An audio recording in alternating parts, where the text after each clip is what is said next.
Good morning, 1010. How are you this morning?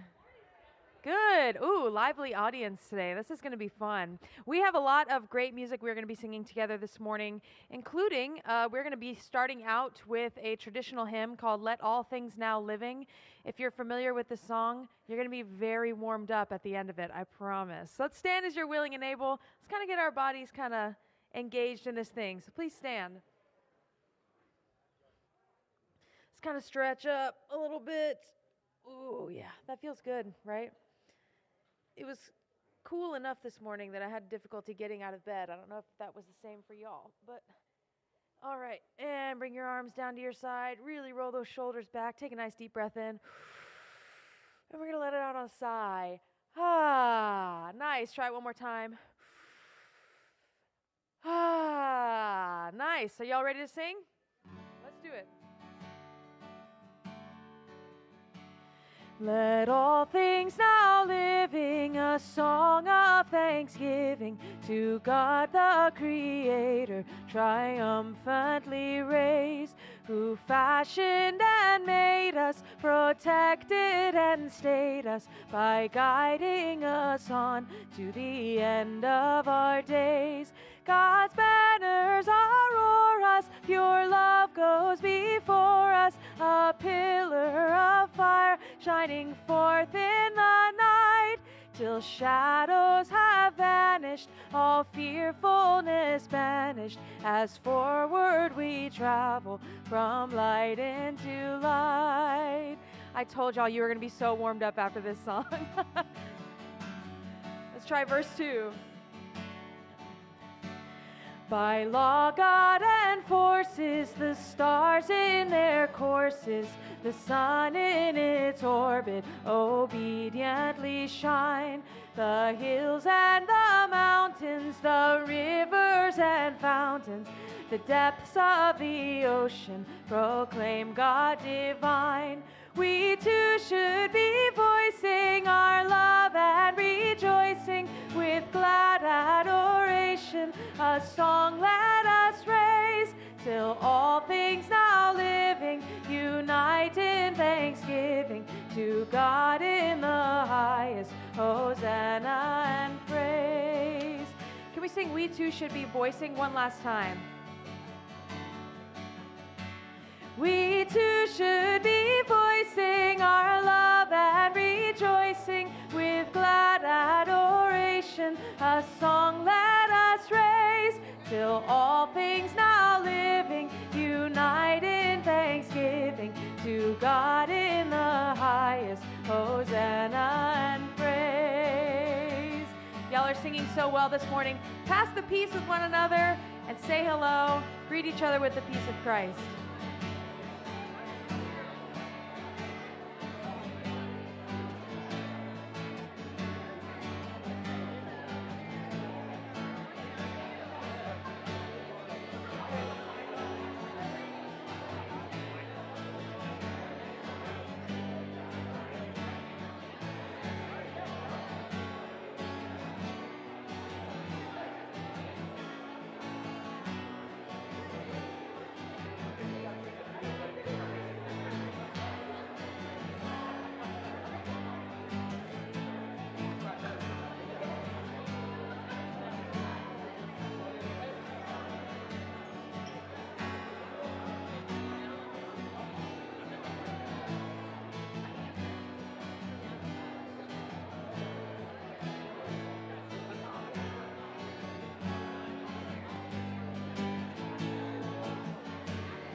Good morning, everyone. Peace be with you. I'm Reverend Jessica Vaquetta, the Minister of Outreach here at University Christian Church, and I love the energy today. Yeah. It's like, all right, maybe it's like the crisp fall air has maybe awakened everyone this morning. Could be that. Or it could be the coffee. Yeah. Could be the coffee. Could be a TCU win or a UT win. So we do have some OU fans in here, and we are glad that they are here today. Jonathan, yes. If you have not already, I invite you to, we have little maroon binders there's a lot of things scattered on your tables today. You're going to learn more about that. But we have maroon little attendance pads. Let us know that you are here. Your presence is a gift to us. And so if you would sign your name, and if it's your first time and you feel comfortable leaving your email address, we'd love to get that. And so we can send you emails with important things that are happening in the life of the congregation. We don't do that every week, just kind of sporadically. So know that. You might have also received a Connect card. I hope you did on your way in. If you didn't, there are some back at our information table in the back of the room here, and you can go ahead and get up now and go grab one, or grab one on the way out. And like the name, the Connect card, there are some ways on there for you to get connected. You can mark areas that you're wanting to learn more about.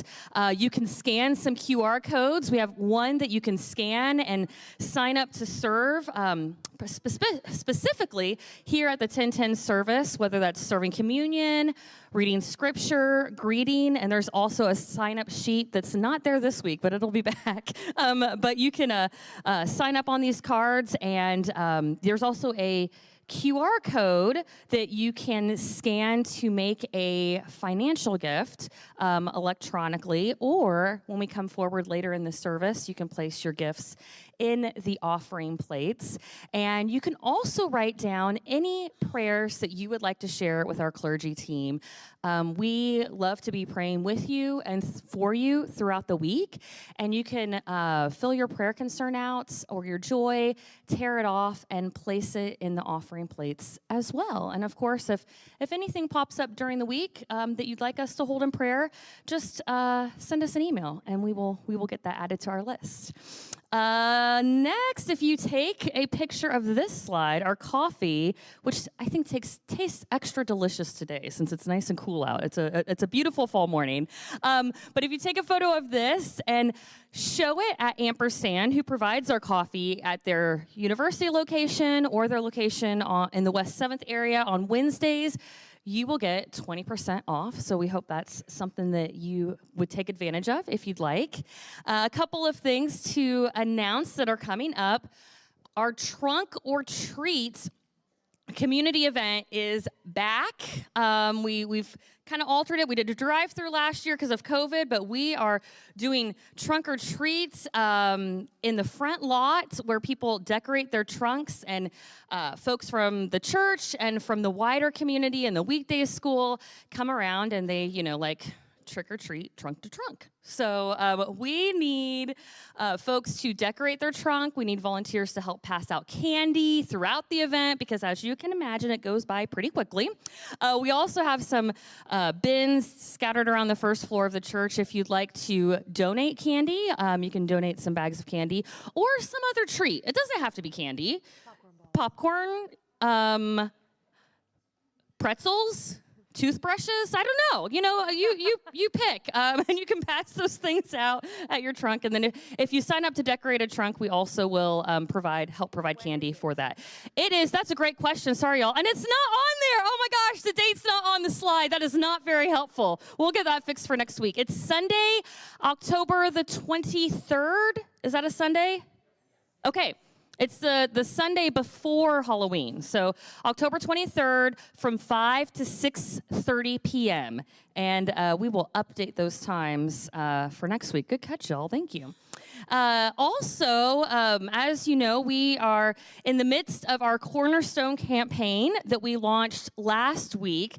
There are lots of materials outside. We've got videos, and this week our theme is gratitude and prayer. And so we have a prayer devotional that Reverend Moore has worked very hard on. Thank you, Shannon. And it will be for the next 21 days. So it starts... Shannon, does it start today or tomorrow?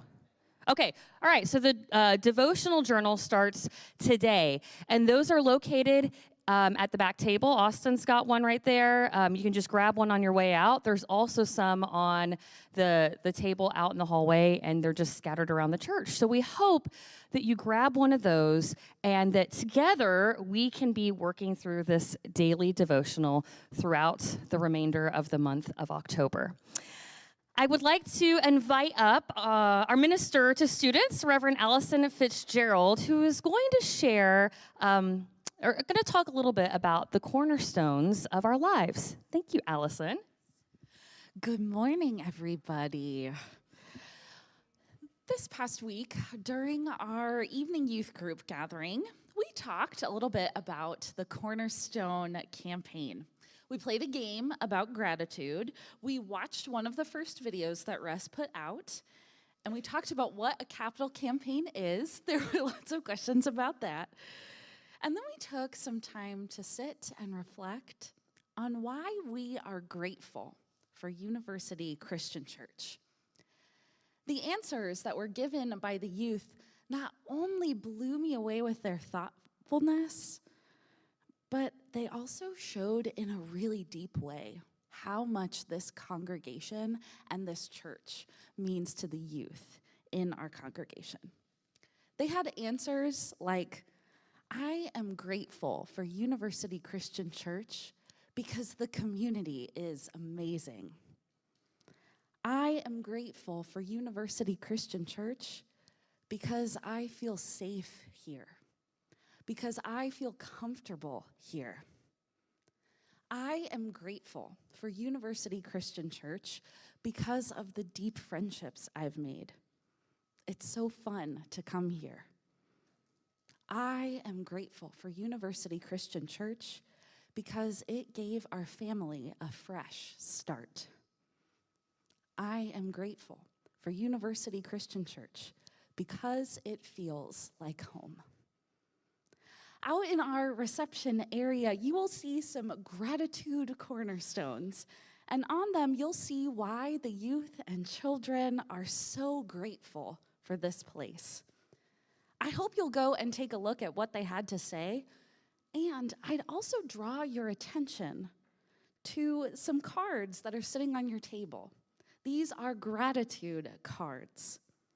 I'd invite you to take a card and answer why you are grateful for University Christian Church. Once you've finished filling the card out, hang on to it and bring it up with you during communion and place it in one of our offering trays. Over the next week, we will add your gratitudes to a cornerstone in the reception area, a visual representation that shows how much University Christian Church means to each of us. Thanks be to God for University Christian Church, for all of the ways that we are grateful for this place, the people who are in it, and that it is a place that we can call home. Amen.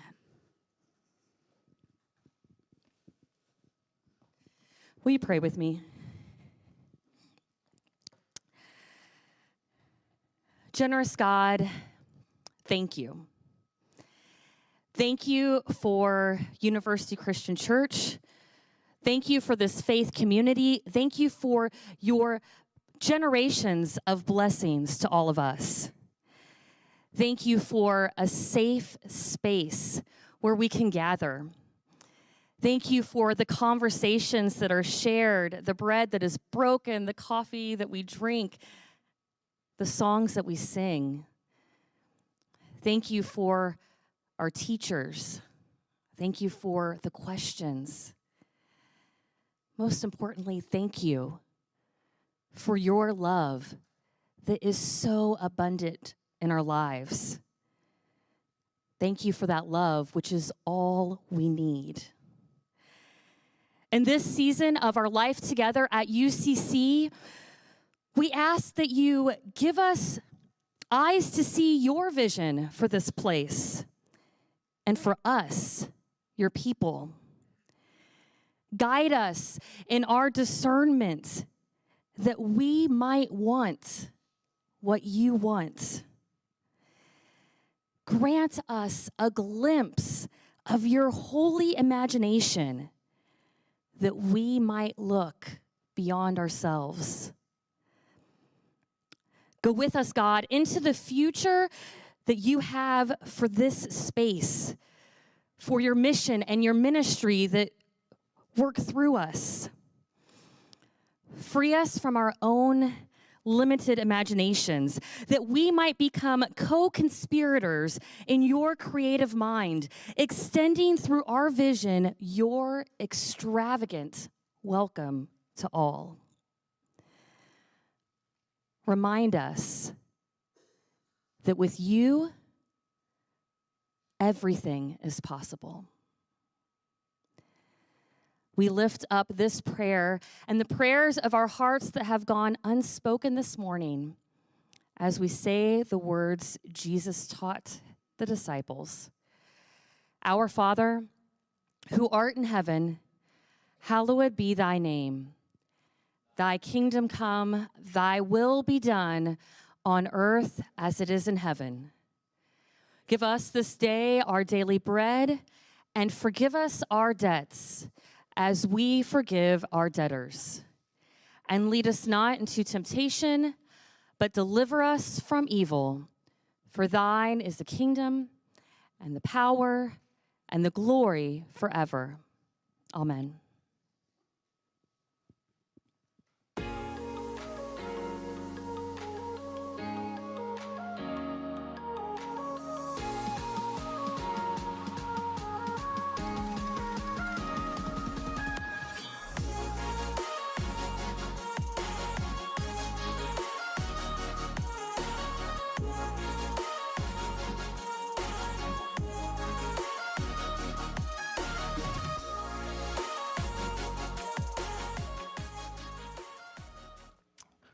Well, good morning, church. How are you? Terrific. That did not sound terrific. That sounded tired. It sounded, so let me try that again. Church, how are you this morning?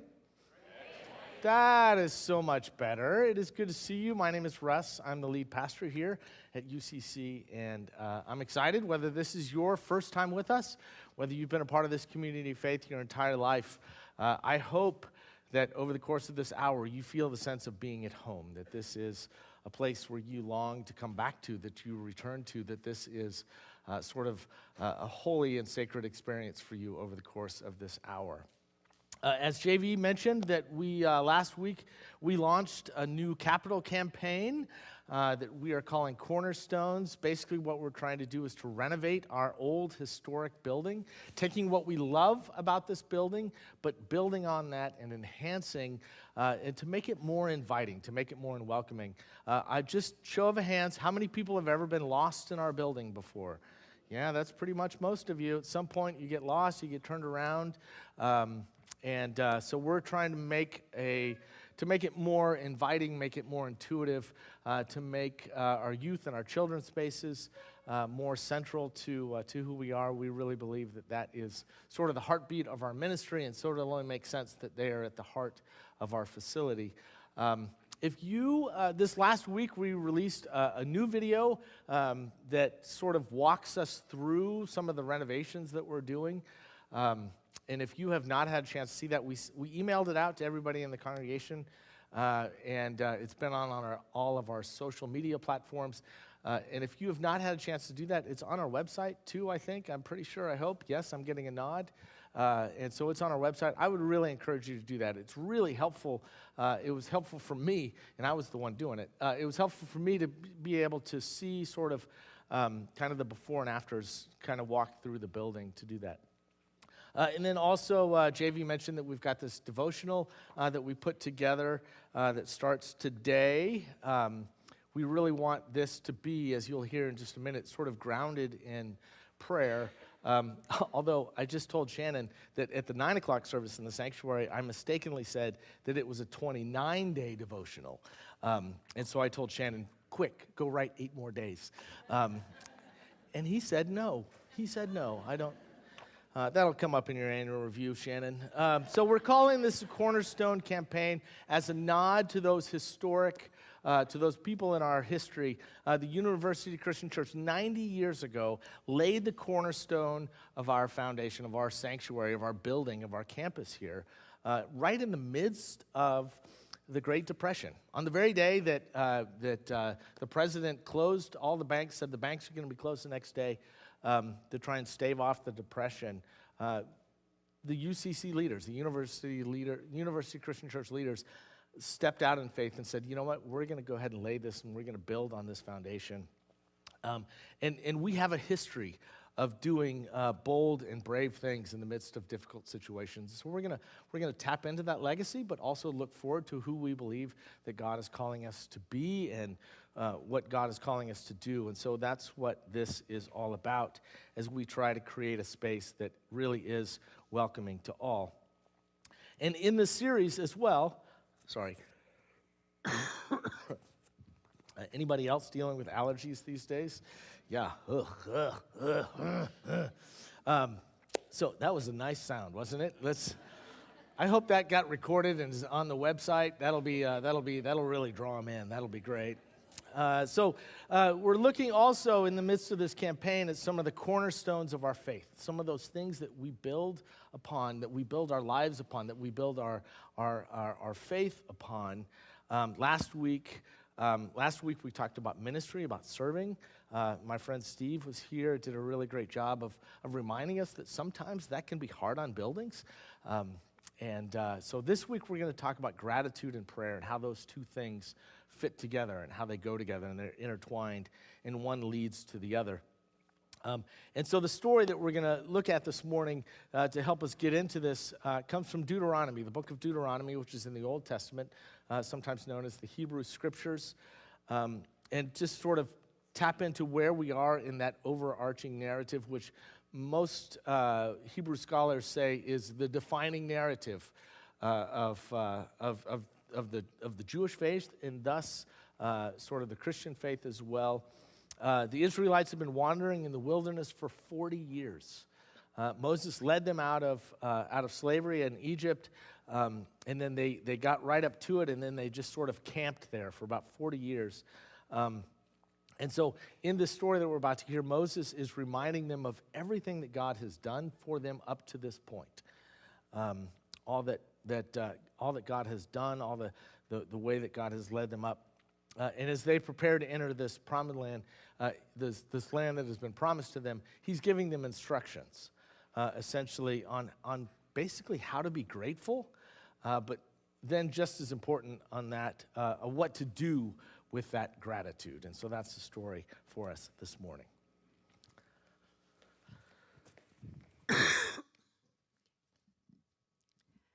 A reading from Deuteronomy 26, chapters 1 through 11. When you have come into the land that the Lord your God is giving you as an inheritance to possess, and you possess it and settle in it, you shall take some of the first of all of the fruit of the ground, which you harvest from the land that the Lord your God is giving you. And you shall put it in a basket and go to the place that the Lord your God will choose as a dwelling for his name. You shall go to the priest who is in office at that time and say to him, "Today I declare to the Lord your God that I have come into the land that the Lord swore to our ancestors to give us." When the priest takes the basket from your hand and sets it down before the altar of the Lord your God, you shall make this response before the Lord your God. A wandering Aramean was my ancestor. He went down into Egypt and lived there as an alien, few in number, and there he became a great nation, mighty and populous. When the Egyptians treated us harshly and afflicted us by imposing hard labor on us, we cried to the Lord, the God of our ancestors. The Lord heard our voice and saw our affliction, our toil, and our oppression. The Lord brought us out of Egypt with a mighty hand and an outstretched arm, with a terrifying display of power, and with signs and wonders. And he brought us into this place and gave us this land, a land flowing with milk and honey. So now I bring the first of the fruit of the ground that you, O Lord, have given me. You shall set it down before the Lord your God, and bow down before the Lord your God. Then you, together with the Levites and the aliens who reside among you, shall celebrate with all the bounty that the Lord your God has given to you and your house. Awesome. Thank you. Will you turn to someone near you and say, I'm so thankful that you're here today?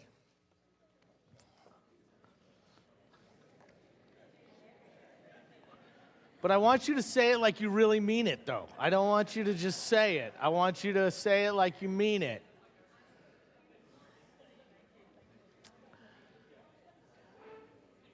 I am thankful that all of you are here today. A number of years ago, there was a retired United Methodist pastor by the name of Kent Millard. And for a number of years, he served a pretty large, significant church in Indianapolis, United Methodist pastor. But prior to going to that church, he served for a number of years at a church in South Dakota. And obviously, when he moved from South Dakota to Indianapolis, that required him to basically pick up everything, pick up his entire life, and move to a new state. And as sometimes happens, I've been told with pastors' families, not everyone in his family was excited about that move.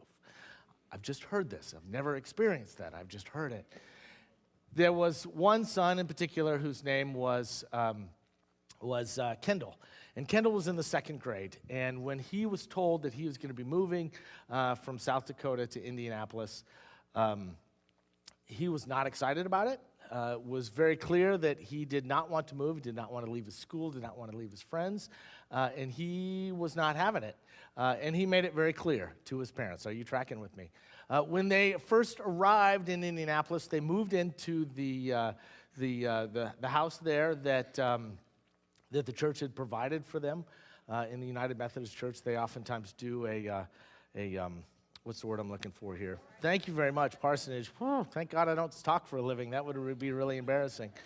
So they move into the parsonage, and as they walk in, Kendall walks into the room that is going to be his, and there, set up for him already, was this really cool electric train set, right? And as he walked over, he looked at it, and on top of the electric train set was this note that said, "This is a gift from the Reuben family to Kendall. We hope you enjoy your new home." Now, when he read this, his face lit up, and he was so excited. He didn't know this family. He didn't know anything about them, but what an amazing gift. And so immediately he sat down and he started playing with that train set, and he played with it all day long. His parents were still moving boxes, and the movers and everything was taken care of around him, but he was focused on playing with that train set. The next day, he walked into his dad's home office with all of the money that he had brought from his piggy bank. He kind of broke up in his piggy bank. He came in, and he just sort of set it all out on his dad's desk. And he said, "Dad, I want you to give this to God." And his dad says, "I'm impressed by your spontaneous gift, but what's this all about?" And he said, "I just want to say thanks. I just want to say thanks." This is a kid who had received this amazing gift, this generous gift, and was so overwhelmed with gratitude that he wanted to give an offering to God just to say thanks. See, I would argue that is a kid that is grounded in gratitude.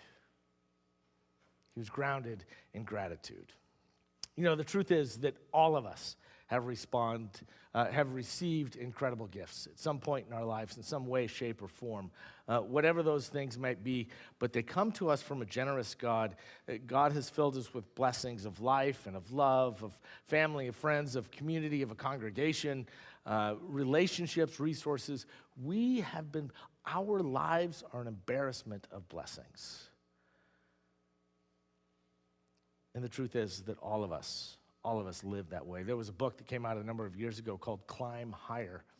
And in it, it said this, that the true inspiration to be generous occurs when we realize that everything that we have, everything that we are, is a gift from God. And when we acknowledge God's abundant gifts, we become grateful. And gratitude incites generosity. I love that phrase, gratitude incites generosity. In fact, a truly grateful heart will have no alternative but to be a giving and generous heart. So the question before us today, basically the central question before us today is, how do we tell God thank you? Right? When we consider all of the generous gifts that God has given us, how do we respond? How do we live our lives in gratitude, grounded in gratitude? How do we recognize that everything that we have is a gift, and how do we respond to that? Do our lives reflect, like that little boy, that we are grounded in gratitude? Now, I recognize that is easier to do at some times in our lives than others. Right? Depending on the circumstances, depending on the economy, depending on all sorts of different things, it is easier at some times to be more grateful and filled with gratitude than others, right? How many people know exactly what I'm talking about? Yeah. In the midst of hard times, it's harder to be grateful. But it's also important to be grateful in the midst of all the times, not just when things are going the way that we think they should. Anne Lamott once said, "It's easy to thank God for life when things are going well. But life is bigger than we give it credit for, and much of the time it's harder than we would like, but it is a package deal. It's all there." Ellie Wiesel, who was a Holocaust survivor, an author, he won the Nobel Prize a number of years ago. And he was interviewed just before he died by Oprah Winfrey. And Oprah said, there may be no better person in all the world to speak about living with gratitude. And she said, despite all of the tragedy that you've experienced, all of the horror, all that you have endured, do you still have a place inside of you to be grateful? And his face lit up, and he said, absolutely. In fact, he said, right after the war, when I was freed, he said, the first thing I did is I would go around telling everybody, thank you. Thank you just for being alive. Thank you for anything and everything. Thank you for being human. And he says, and to this day, the words that come most frequently from my lips are thank you. Thank you. And he would say later in that interview, for me, every hour is grace. Every hour is grace. The truth is that grace and gratitude and grace, those two things are interlinked. In fact, both in Latin and in Greek, the root words for gratitude and grace are exactly the same. Those things are connected. They are the same in many ways. Grace, as we know it, is this unmerited gift, something that we receive, but we don't often, that we don't deserve it, we don't earn it, it's just given to us, and thus it's called grace. And as Wiesel said, life itself is grace. Life is this unmerited gift that each and every one of us has received. Now, here's what I want to tell you today, is that for me, in my life, this church is grace. This church, for me in my life and my ministry, is the embodiment of grace. I'm not going to get into too many specifics, but there's a pretty good chance that I probably wouldn't be in ministry if it weren't for University Christian Church. This church, over the last 4, almost 5 years, has been, for me, a grace. And I suspect that some of you, most of you, maybe all of you would say something similar. That this has been a place where you've experienced grace, where you level, that you just seeps into you. This church is grace. It's the embodiment of grace. And I give thanks every day for the opportunity to get up and to come to work and to serve this amazing congregation.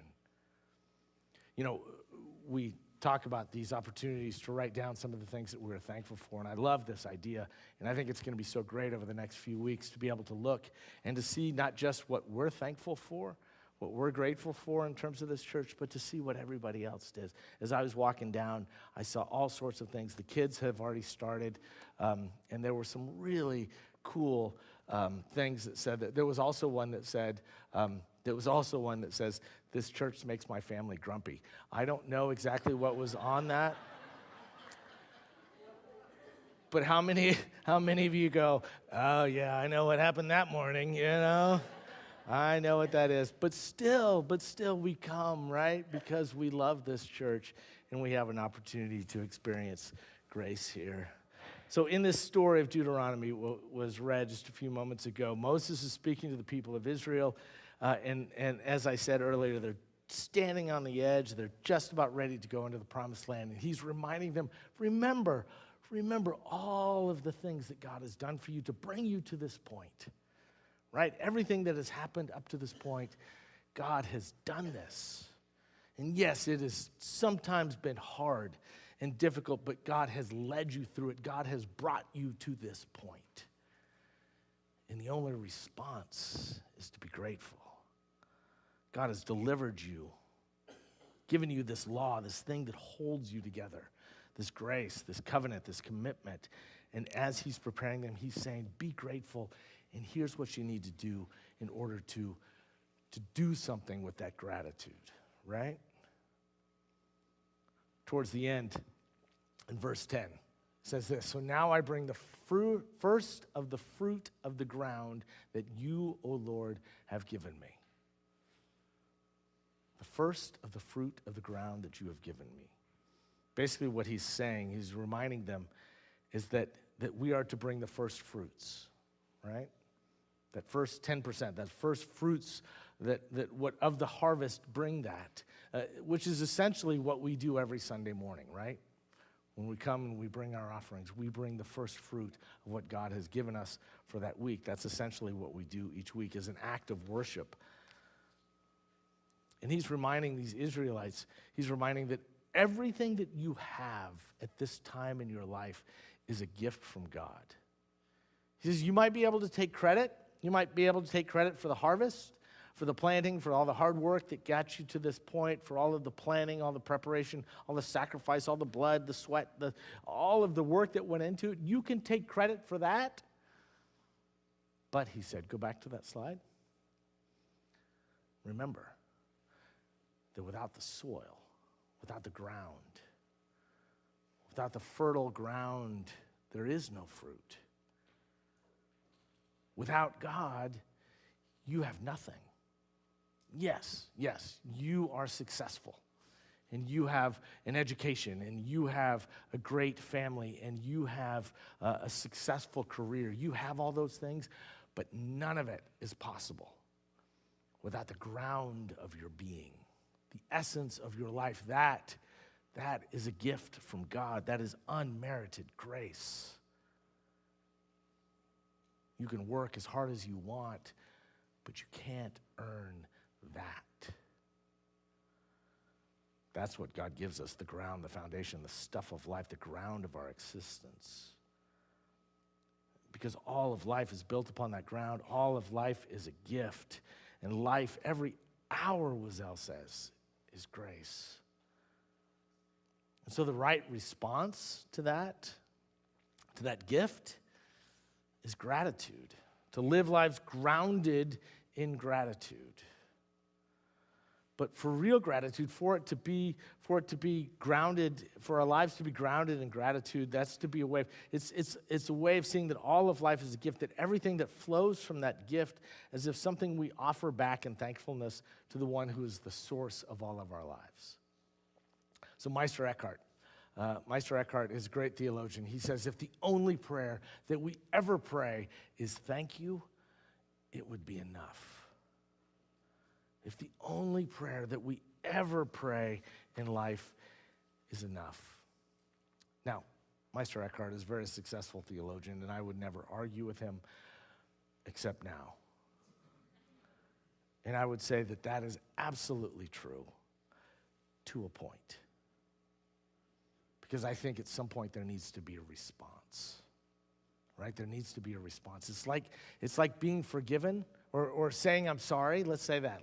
It's like saying I'm sorry but not doing anything to fix the situation. There needs to be a response. It's not just the words, but also it's a way of living. There has to be an action. That gratitude has to take root. It has to create some sort of an action.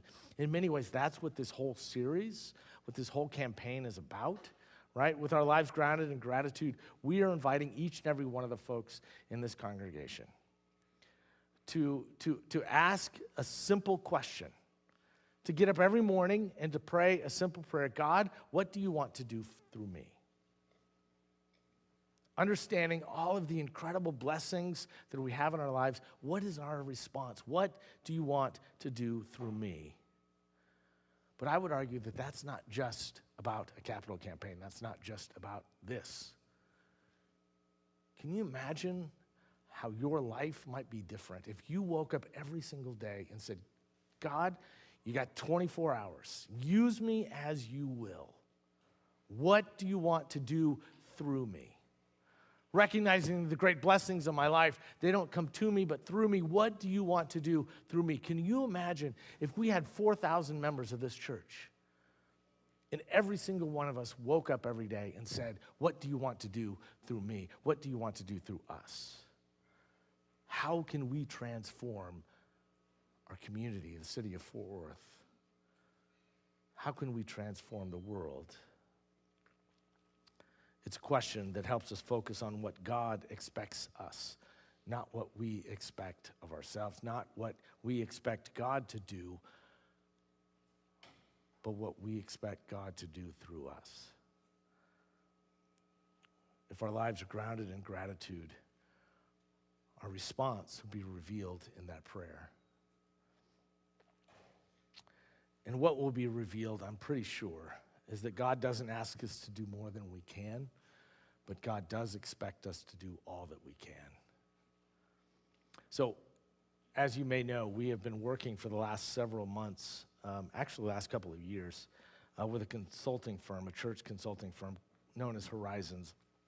And they've done a feasibility studies. We prepared to do this capital campaign thing. They did a feasibility study, and they looked at all of our ministries. They looked at all our financial records. They interviewed leaders. They did all sorts of, they looked under the hood. They kicked all the tires. They did everything. And they gave us a report, a feasibility study and a report. And do you know what they said? As you start to think about this capital campaign, do you know what they said? You know what they said? They said our dreams aren't big enough. It's true. They said our dreams aren't big enough. We're dreaming too small. That with a congregation like ours, with this rich history, with a wealth of resources, with passionate, generous people like us, that our dreams are too small, that God is surely able to do more through us if only we will dream a little bigger, if only we will pray a little bigger. In his letter to the church in Ephesus, Paul says, God, whose power is now at work in us, can do immeasurably more than we ask or even imagine. God can do more than we can ever imagine if only we open ourselves up and ask God, what do you want to do through us? In other words, we need to dream bigger. We need to pray bigger. So this morning, this week, I want you to ask yourselves, how big are your prayers? How big are your prayers? Are you praying for something small? Or are you simply asking God, I'm all yours. What do you want to do through me? Take me, use me, fill me. Do immeasurably more even than I can imagine. So when we pray, God, what do you want to do through me?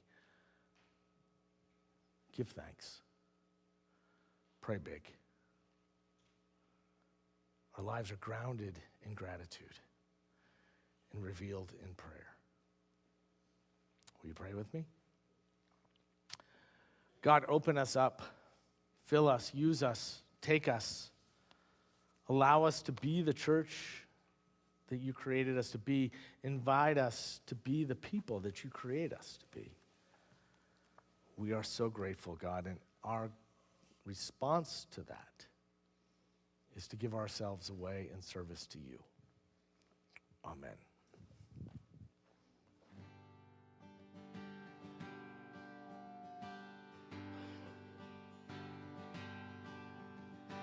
Great is thy faithfulness, O God, Creator.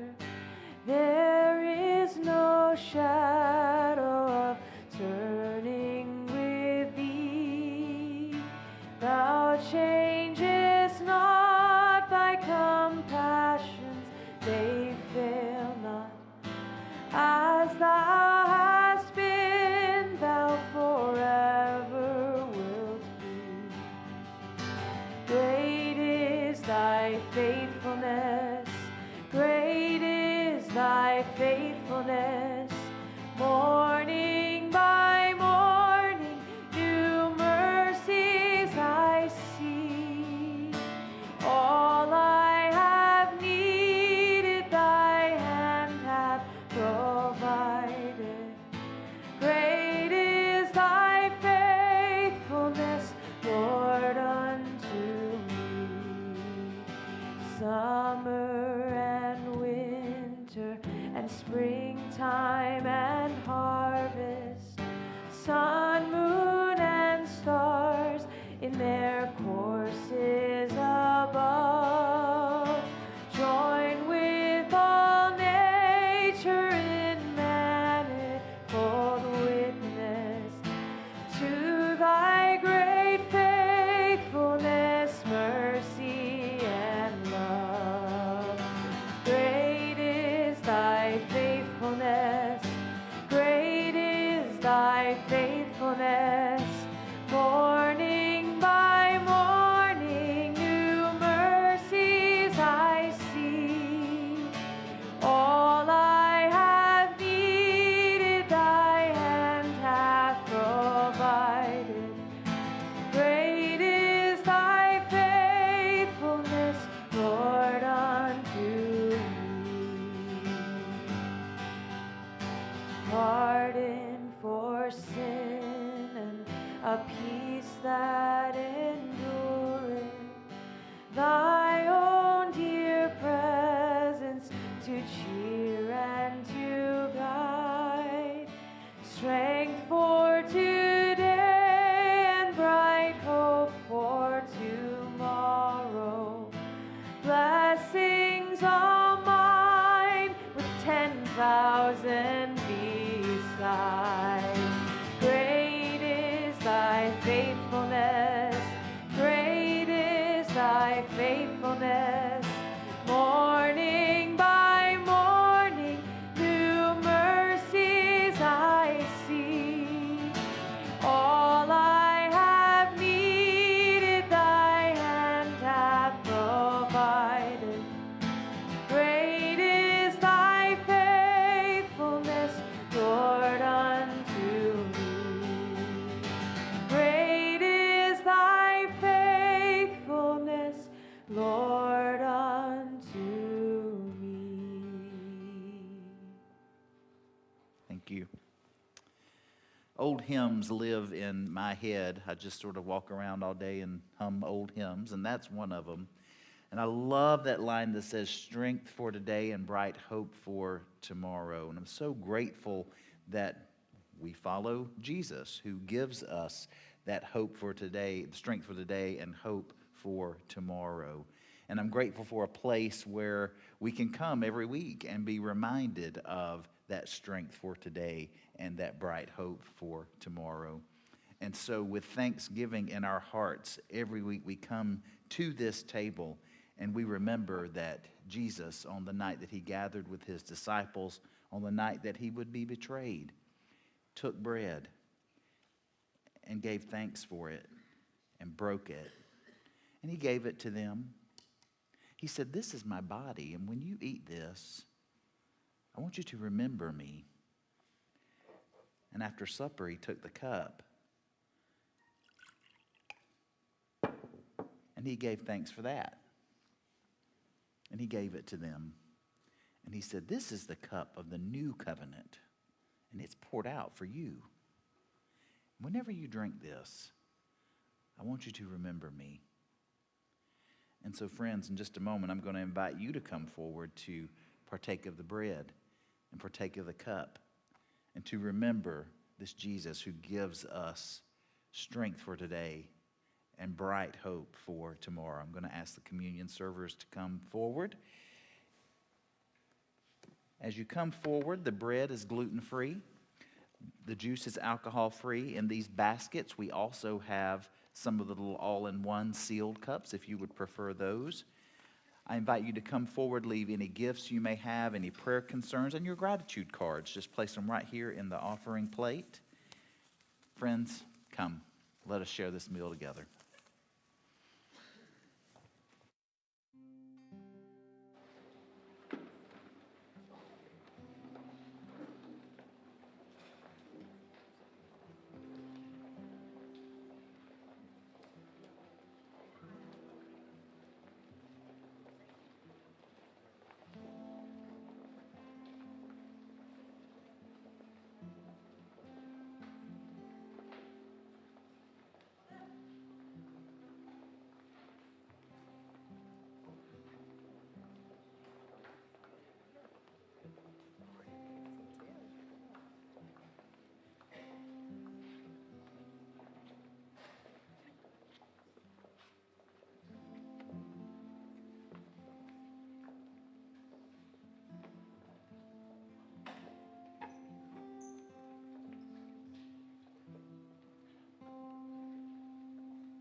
All right, y'all.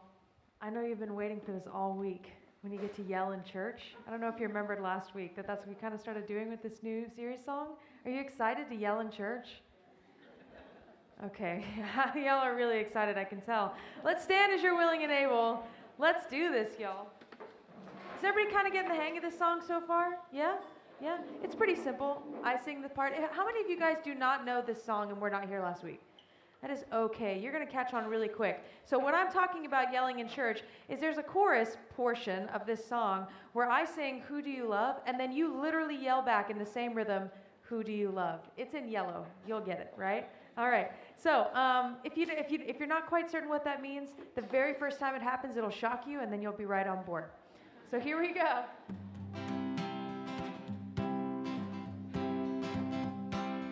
Love, come lighten my load. Love, come lighten my load. An empty heart is the heaviest weight to hold. Love, come lighten my load. Here we go. Who do you love? Who do you love?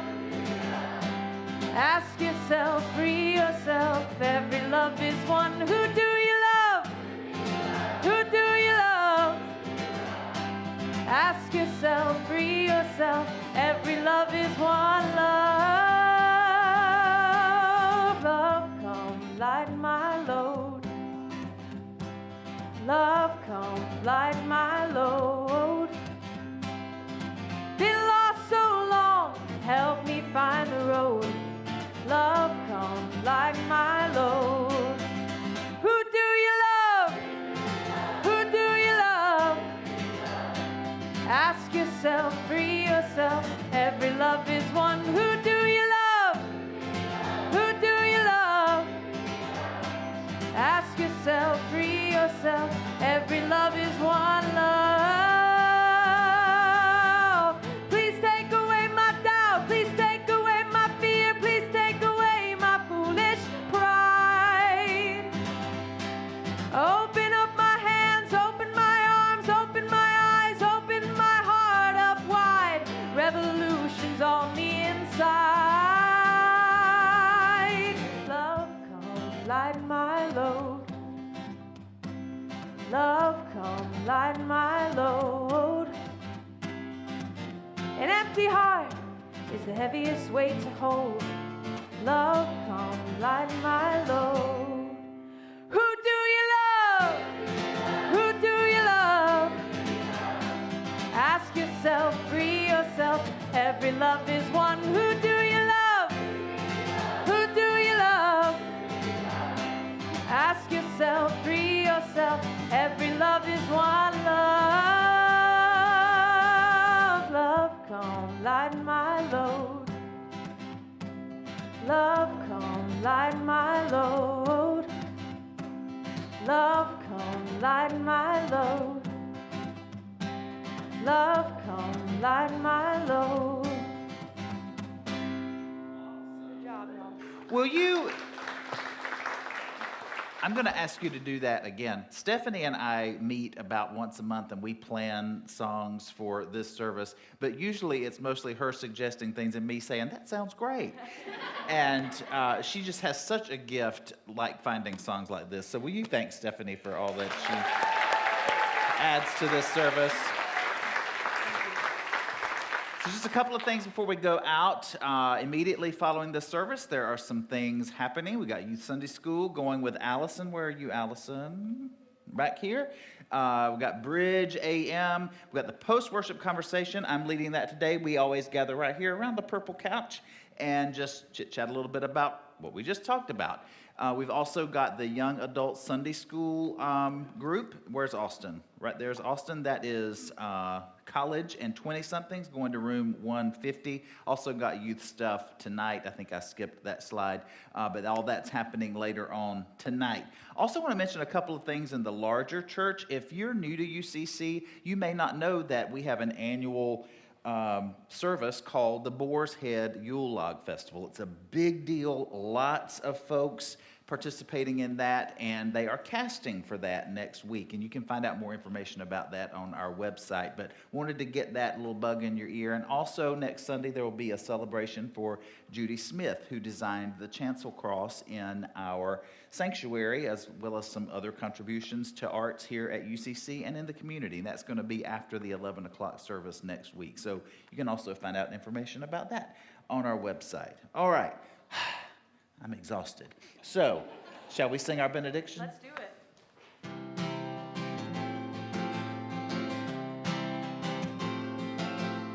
May the Lord bless you and keep you. May the Lord cause God's face to shine upon you. See God smile at just the thought of you. May God rule in every part of you, and peace be with you. Grab a devotional and go in peace. See you next week.